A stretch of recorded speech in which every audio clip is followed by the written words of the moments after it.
TIFU by joking about being adopted. Back in 18, my wife and I bought and took our ancestry DNA tests. Nothing odd came to light other than my Irish heritage wasn't as big as I had expected. My father, who passed away in 17, claimed his parents came over from Ireland and that he was 100%.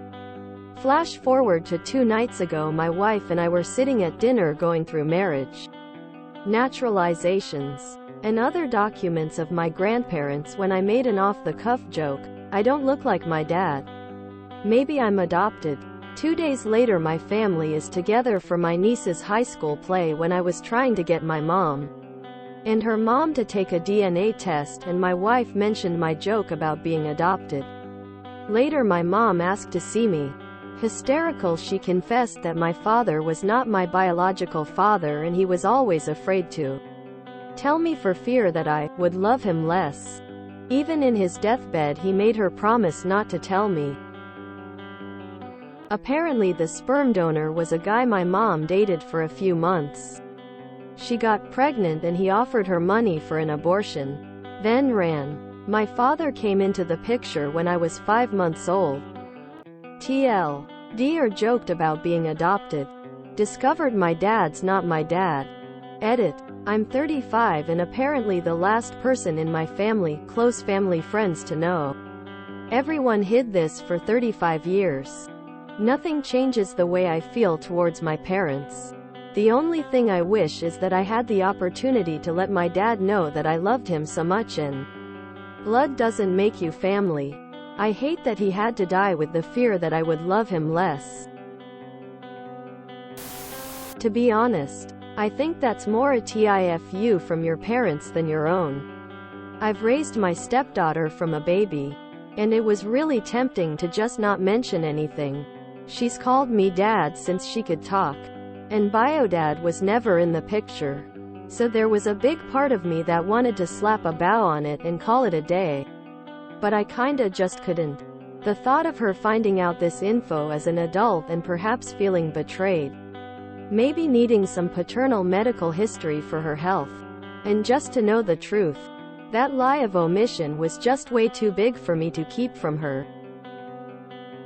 So, I just made an occasional effort to say things like, "Before I met you and mommy," when she was a kid, to kinda ease her into that realization.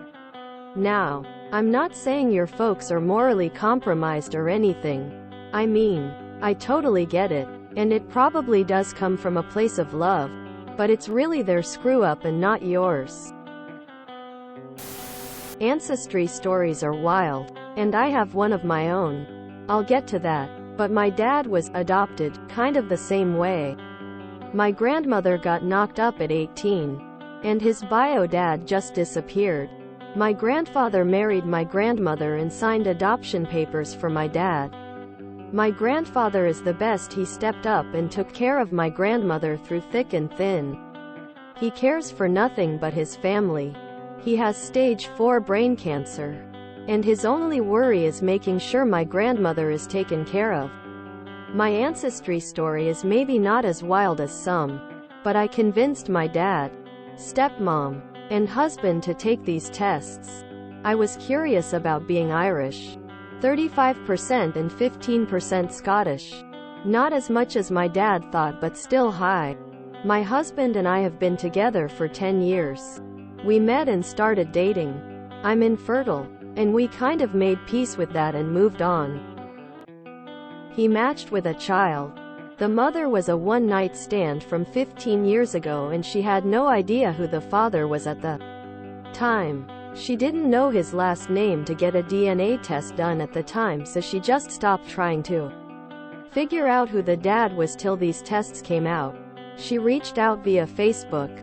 So now we're parents to a 15-year-old, trying to figure out the best dynamic to best support the kid. The blood of the covenant is thicker than the water of the womb. The people you choose are closer to you than those you are born with. To be clear, your dad was your dad.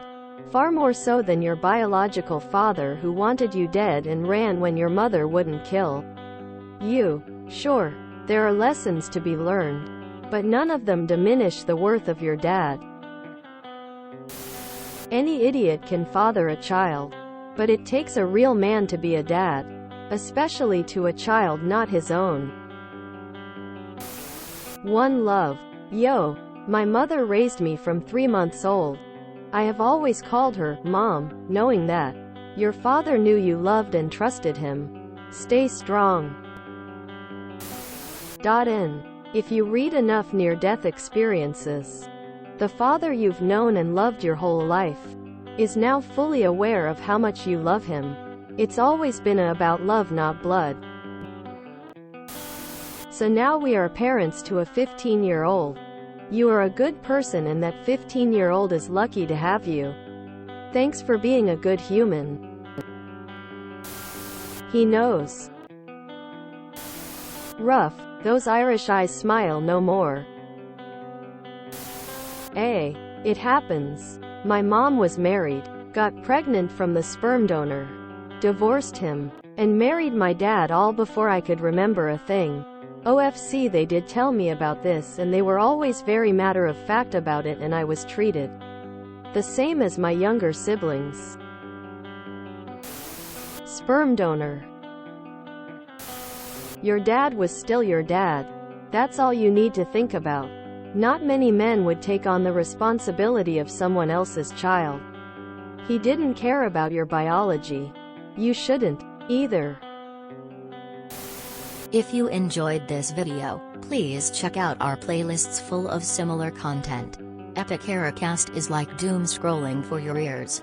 Please like, share, and subscribe.